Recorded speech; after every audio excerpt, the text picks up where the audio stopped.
ബഹുമാനപ്പെട്ട ശ്രീ അഹമ്മദ് ദേവർകോവിൽ, അങ്ങേക്ക് 8 മിനിറ്റ്. ബഹുമാനപ്പെട്ട മുഖ്യമന്ത്രി അവതരിപ്പിച്ച ധനാഭ്യർത്ഥനയെ ഞാൻ പിന്താങ്ങും. ഈ തെരഞ്ഞെടുപ്പിൽ വലിയ വിജയം നേടിയെന്ന രീതിയിൽ UDF-ൻ്റെ ആളുകൾ ഇവിടെ വളരെ ശക്തമായ രീതിയിൽ പ്രചണ്ഡമായ ചില പ്രചാരണങ്ങൾ അടിച്ചുവിട്ടുകൊണ്ടിരിക്കുകയാണ്. എല്ലാം മുഖ്യമന്ത്രിക്കെതിരായി നടത്തുന്ന ഒരുതരം പ്രചാരവേലകളായിട്ടാണ് നമുക്ക് ബോധ്യപ്പെടുന്നത്. ഇലക്ഷൻ സമയങ്ങളിലും ജനാധിപത്യ പ്രക്രിയയിൽ ഊന്നിനിന്നുകൊണ്ടുള്ള പ്രചരണത്തിൽ നിന്ന് മാറി മുഖ്യമന്ത്രിയെ വ്യക്തിപരമായി അധിക്ഷേപിക്കാനുള്ള ശ്രമങ്ങളാണ് UDF-ൻ്റെ ഭാഗത്തുനിന്നുണ്ടായിട്ടുള്ളത് എന്ന് നമുക്കറിയാം.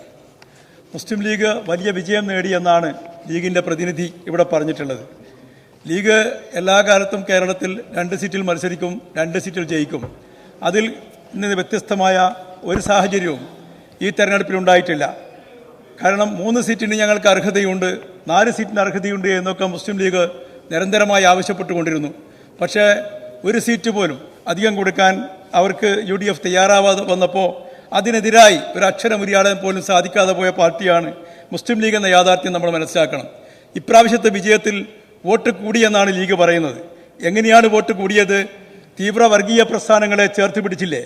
കഴിഞ്ഞ ലോക്സഭാ തെരഞ്ഞെടുപ്പിൽ ജമാഅത്തെ ഇസ്ലാമിയുടെ രാഷ്ട്രീയ പ്രസ്ഥാനമായ വെൽഫെയർ പാർട്ടി നേടിയ വോട്ട് ഇപ്രാവശ്യം നിങ്ങളോടൊപ്പം ചേർക്കണ്ടേ? SDPI നേടിയ വോട്ട് നിങ്ങളോടൊപ്പം ചേർക്കണ്ടേ? ഈ വോട്ടുകളൊക്കെയും ചേർത്തുകൊണ്ട് ഇവിടെ സമുദായം അപകടത്തിലാണെന്ന രീതിയിൽ പ്രചണ്ഡമായ വർഗീയ പ്രചരണം നടത്തിക്കൊണ്ടല്ലേ വോട്ട് കൂട്ടാൻ വേണ്ടി ശ്രമിച്ചിട്ടുള്ളത് എന്നതിൻ്റെ ഉത്തരം പറയാനുള്ള ബാധ്യത സ്വാഭാവികമായും മുസ്ലിം ലീഗിൻ്റെ പ്രതിനിധികൾക്കുണ്ട്. വടകരയിലെ പ്രതിനിധി ഇവിടെ സൂചിപ്പിക്കുകയുണ്ടായി. ഹരിഹരൻ നടത്തിയിട്ടുള്ള ഒരു പ്രസ്താവനയുണ്ട്.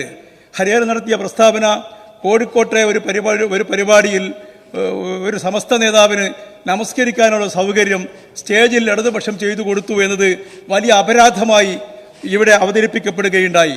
മുസ്ലിം ലീഗ് മുസ്ലിങ്ങളുടെ സംഘടനയാണല്ലോ. ബാങ്ക് വിളിച്ചാൽ നമസ്കരിക്കണമെന്നത് മുസ്ലിം ലീഗുകാർക്കും മുസ്ലിങ്ങൾക്കും പൊതുവെ നിർബന്ധമായൊരു കടമയാണ്. അത് എവിടെയാണോ ഉള്ളത് അവിടെ വെച്ച് നിർവഹിക്കാൻ അവർക്ക് അനുവാദമുണ്ട് എന്നതുകൊണ്ട് തന്നെ അതിനെ പ്രശംസിക്കാൻ ബാധ്യസ്ഥരായവർ അത് രാഷ്ട്രീയമായി ദുരുപയോഗം ചെയ്യാനാണ് ചെയ്തത് എന്ന ദുഃഖസത്യം നാം മനസ്സിലാക്കേണ്ടതായിട്ടുണ്ട്. നമുക്കറിയാം, ഇപ്പോൾ 3 സീറ്റുകളാണ് കേരളത്തിൽ രാജ്യസഭയിലേക്ക് ഒഴിവ് വരുന്നത്. ആ രാജ്യസഭയിൽ ഒരു സീറ്റിൽ മുസ്ലിം ലീഗിന് അർഹതപ്പെട്ടതാണ്. പക്ഷേ മുസ്ലിം ലീഗിന് വേണ്ടി സിന്ദാബാദ് വിളിച്ച, മുസ്ലിം ലീഗിന് വേണ്ടി പോസ്റ്റർ ഒട്ടിച്ച, മുസ്ലിം ലീഗിന് വേണ്ടി കഠിനാധ്വാനം ചെയ്തിട്ടുള്ള ആരെയുമല്ല ആ സീറ്റിലേക്ക് മത്സരിപ്പിക്കുന്നത്. ഹിന്ദു എന്ന് പറയുന്ന പത്രം എഴുതിയിരിക്കുന്നത് it is not a political deal, this is a business deal എന്നാണ്. ആ രീതിയിലാണ് മുസ്ലിം ലീഗ് രാജ്യസഭാ സീറ്റുകൾ വിറ്റുകൊണ്ടിരിക്കുന്നത് എന്ന കാര്യം നാം മനസ്സിലാക്കേണ്ടതായിട്ടുണ്ട്. നമ്മളിവിടെ ഈ ധനാഭിവൃദ്ധിയെ പിന്തുണയ്ക്കുമ്പോൾ നമുക്കറിയാം, ഒരു ജനതയുടെയും നാടിൻ്റെയും ഭരണാധികാരികളുടെയും ദൈനംദിന പ്രവർത്തനത്തിന് കണ്ണാടിയാണ് പോലീസും ജയിലും അതിൻ്റെ ഇടപെടലുകളും നടപടികളുമെന്ന് നമുക്കറിയാം.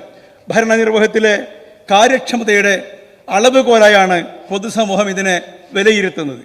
സർ, ലോകത്തെ ഏത് പോലീസ് സംവിധാനത്തോടും കിടപിടിക്കുന്നതാണ് നമ്മുടെ പോലീസ് സംവിധാനവും ജയിലുകളും എന്നത് അഭിമാനകരമാണ്. കുറ്റകൃത്യങ്ങൾ തടയുന്നതിലും തെളിയിക്കുന്നതിലും നീതി നിർവഹണത്തിലും ഇന്ത്യയിലെ ഏറ്റവും മികച്ച സേന കേരള പോലീസാണ്. സമീപകാലത്തുണ്ടായ ഓരോ കേസുകളും എടുത്ത് പരിശോധിച്ചാൽ നമുക്കത് അക്കമിട്ടുകൊണ്ട് ഇവിടെ സമർത്ഥിക്കാൻ വേണ്ടി സാധിക്കും. ഇന്ത്യയുടെ പല സംസ്ഥാനങ്ങളിലും ആൾക്കൂട്ട കൊലപാതകങ്ങളും വർഗീയ കലാപങ്ങളും വാർത്തയല്ലാത്ത വിധം ജനജീവിതം ഭീതിതമായ പരിസരത്ത് നിർത്തപ്പെടുമ്പോൾ മതവർഗീയ കലാപങ്ങളില്ലാത്ത, ആൾക്കൂട്ട കൊലപാതകങ്ങളില്ലാത്ത സ്വസ്ഥമായ ജീവിത പരിസരം ഉറപ്പാക്കാൻ ഈ സർക്കാരിന് സാധിച്ചിട്ടുണ്ട്. ഇന്ന് 2 ദിവസം മുമ്പ് ഞാനൊരു വാർത്ത വായിക്കുകയുണ്ടായി. മൊറാദാബാദിലെ മസ്ജിദിലെ ഇമാം മൗലാന അക്രം സാഹിബിനെ ഹിന്ദുത്വ തീവ്രവാദികൾ വെടിവെച്ചു കൊന്നു. ഉത്തരേന്ത്യയിലെ പല സംസ്ഥാനങ്ങളിലും ഈ തീവ്രവാദ പ്രസ്ഥാനങ്ങൾ ആ രീതിയിൽ ആക്രമിച്ചു കൊണ്ടിരിക്കുകയാണ് ന്യൂനപക്ഷ വിഭാഗത്തെ. പക്ഷെ കേരളത്തിൽ ആ എല്ലാ ജനവിഭാഗത്തിനും സ്വൈരമായി ജീവിക്കാനുള്ള അവസ്ഥ സംജാതമാക്കിയത് ഈ ക്രമസമാധാന പാലനയെ ഉത്തരവാദിത്വമുള്ള കേരളത്തിൻ്റെ മുഖ്യമന്ത്രിയാണെന്ന കാര്യം നന്ദിയോടെ സ്മരിക്കാൻ നമ്മൾ ഓരോരുത്തരും തയ്യാറാകേണ്ടതായിട്ടുണ്ട്. എന്നാൽ 10,000-കണക്കിന് ആളുകൾ ജോലി ചെയ്യുന്ന ഒരു സംവിധാനം എന്ന നിലയിൽ സമൂഹത്തെ പൊതുവിൽ ഗ്രസിച്ച വീഴ്ചകൾ ഒറ്റപ്പെട്ട വ്യക്തികളിലും സംഭവിച്ചിട്ടുണ്ട് എന്നത് ഞാൻ നിഷേധിക്കുന്നില്ല. എന്നാൽ അത്തരം പുഴുക്കുത്തകളോട് വിട്ടുവീഴ്ചയില്ലാത്ത സമീപനം സ്വീകരിക്കുന്നതാണ് ഇടതുപക്ഷ സർക്കാരുകളുടെ പ്രവർത്തന രീതി. സർ, ജനകീയ സർക്കാരിൻ്റെ മുഖമെന്ന നിലയിൽ തന്നെ പോലീസ് സംവിധാനം ജനങ്ങളോട് ഏറ്റവും അടുത്ത് നിലകൊള്ളുന്നതാണ് കഴിഞ്ഞ 8 വർഷക്കാലമായി നമ്മൾ കാണുന്നത്. ദേശീയ ക്രൈം ഡാറ്റകൾ ഉദ്ധരിച്ച് കേരളത്തിൽ കുറ്റകൃത്യങ്ങൾ വർദ്ധിക്കുന്നു എന്ന ഒരു ആഖ്യാനം പലപ്പോഴും കേൾക്കാറുണ്ട്. ഇതിന് കാരണം മലയാളിയുടെ നിയമസാക്ഷരതയും സേനയിലുള്ള വിശ്വാസവുമാണെന്നതാണ് വസ്തുത. മറ്റു പല സ്റ്റേറ്റുകളിലും പോലീസിൽ എത്തുന്നതും കേസ് രജിസ്റ്റർ ചെയ്യുന്നതും വലിയ കുറ്റകൃത്യങ്ങൾ മാത്രമാണ്. എന്നാൽ കേരളത്തിൽ ഏറ്റവും ചെറിയ കുറ്റകൃത്യങ്ങൾ വരെ രജിസ്റ്റർ ചെയ്യപ്പെടുന്നുണ്ട്. ഓരോ കാലത്തും ഓരോ തരം വെല്ലുവിളികളാണ് സേനക്ക് അഭിമുഖീകരിക്കേണ്ടി വരുന്നത്. ഇതിനനുസൃതം സേനയെ ശാസ്ത്രീയമായി നവീനമാക്കുക എന്നതാണ് ഈ സർക്കാരിൻ്റെ നയം. പശ്ചാത്തല വികസനത്തിനും സേനാ അംഗങ്ങളുടെ മാനസിക ശാരീരിക ക്ഷമതക്കും മുന്തിയ പരിഗണനയാണ് ഈ സർക്കാർ നൽകി വരുന്നത്. സ്ത്രീകൾക്കും കുട്ടികൾക്കുമെതിരെയുള്ള അതിക്രമങ്ങളെയും കുറ്റകൃത്യങ്ങളെയും പ്രതിരോധിക്കാൻ മുന്തിയ പരിഗണനയാണ് സർക്കാർ നൽകുന്നത് എന്ന് നമുക്കറിയാം. കേരള പോലീസിൻ്റെ സ്ത്രീ സുരക്ഷാ പദ്ധതികൾ ഇതിൻ്റെ ഭാഗമാണ്.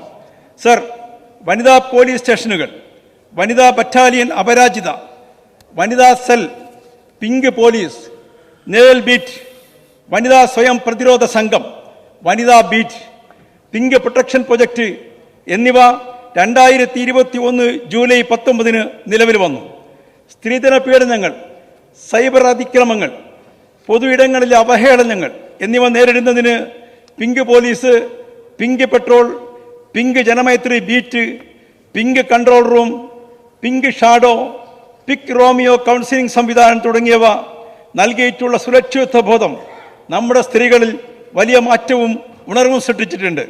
സർ, സൈബർ കുറ്റകൃത്യങ്ങൾ ക്രമാതീതമായി ലോകത്ത് വർദ്ധിച്ചുകൊണ്ടിരിക്കുകയാണ്. സമീപകാലത്ത് അരങ്ങേറിയ ഇത്തരം കുറ്റകൃത്യങ്ങളിൽ പലതിലും സേന കരസ്ഥമാക്കിയ ശാസ്ത്ര സാങ്കേതിക വിദ്യയുടെ കരുത്തിൽ കേരളത്തിന്റെ കേസിന്റെ മെറിറ്റിലേക്ക് എത്തിപ്പെടാനും കുറ്റവാളികളെ കണ്ടെത്താനും നമ്മുടെ പോലീസിന് കഴിഞ്ഞതിന്റെ എത്രയോ ഉദാഹരണങ്ങൾ നമ്മുടെ മുമ്പിലുണ്ട്. സർ, ഇതുകൊണ്ട് തന്നെയാണ് സേനയുടെ മികവിനും ആധുനികവൽക്കരണത്തിനുമായി നിരവധി പുരസ്കാരങ്ങൾ നമ്മെ തേടിയെത്തിയത്. കേരള പോലീസിന്റെ 3 പ്രൊജക്ടുകൾക്ക് ഈ വർഷത്തെ സ്കോച്ച് അവാർഡുകൾ ലഭിച്ചു. വെർച്വർ ക്യൂ, EVIP, OTP തട്ടിപ്പറിയുന്നതിനുള്ള ബാങ്കുകളുടെ പങ്കാളിത്തത്തോടെ വികസിപ്പിച്ച വാട്സപ്പ് സംവിധാനം എന്നിവക്കാണ് അവാർഡുകൾ ലഭിച്ചത്. ഒരു സ്വതന്ത്ര സ്ഥാപനം നൽകുന്ന രാജ്യത്തെ പരമോന്നത സിവിലിയൻ ബഹുമതിയാണ് സ്കോച്ച് അവാർഡ്. 2018 പ്രളയത്തിൽ നടത്തിയ രക്ഷാപ്രവർത്തനങ്ങൾക്ക് കേരള പോലീസിന് സ്കോച്ച് ഗോൾഡ് അവാർഡ് ലഭിച്ചിരുന്നു. കഴിഞ്ഞ വർഷം students police cadet, pink police patrol, പഠനം ഉപേക്ഷിച്ച കുട്ടികൾക്ക് പഠനം തുടരാൻ പ്രോത്സാഹനം നൽകുന്ന ഹോപ്പ് പദ്ധതി എന്നിവർക്ക് Skoch honour of merit award ലഭിച്ചിരുന്നു. Kerala police cyber dome, cyber സുരക്ഷാ വിഭാഗത്തിൽ 2018 FICC സ്മാർട്ട് പോലീസിംഗ് അവാർഡുകൾ ഇവിടെ പ്രസ്താവ്യമാണ്. സർ, വിവിധ സംസ്ഥാന പോലീസ് സേനകൾ, കേന്ദ്ര സായുധ പോലീസ് സേനകൾ തുടങ്ങിയവയിൽ ലഭിച്ച 211 എൻട്രികളിൽ നിന്നാണ് ഫിക്കി സ്മാർട്ട് പോലീസിംഗ് അവാർഡ് നാം തെരഞ്ഞെടുക്കുന്ന അഭിമാനകരമാണ്. വ്യത്യസ്ത മേഖലയിലെ മികവിന് 5 പുരസ്കാരങ്ങൾ കേരളം കരസ്ഥമാക്കി. കൂടാതെ സ്പെഷ്യൽ ജൂറി അവാർഡും കേരള പോലീസിനാണ്. ഞാൻ ഇന്ന് ഈ മുഖ്യമന്ത്രിയുടെ ധനാഭ്യർത്ഥനയെ ഞാൻ പിന്തുണക്കുന്നു. Thank you.